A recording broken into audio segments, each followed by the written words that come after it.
నిశ్శబ్దంగా ఉన్న అడవి నేలపై అను అనే చిన్న చీమ ఉండేది.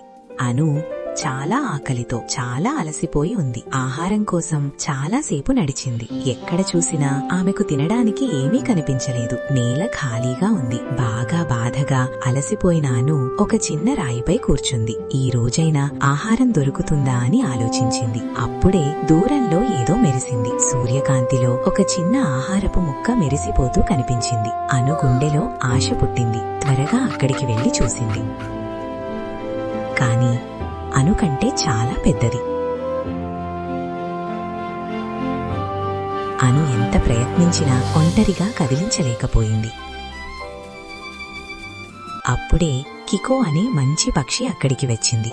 అను ఇబ్బంది పడుతున్నది చూసి ఆహారాన్ని చిన్న ముక్కలుగా చేయడంలో సహాయం చేసింది. ఆనందంగా కృతజ్ఞతతో అను ఒక ముక్క ఆహారం తీసుకుని తన ఇంటికి వెళ్ళింది. ఆ రోజు అను ఒక మంచి పాఠం నేర్చుకుంది. కష్టపడితే, ఆశను వదలకపోతే, మంచి సహాయం దొరికితే ఆకలి కూడా ఆనందంగా మారుతుంది.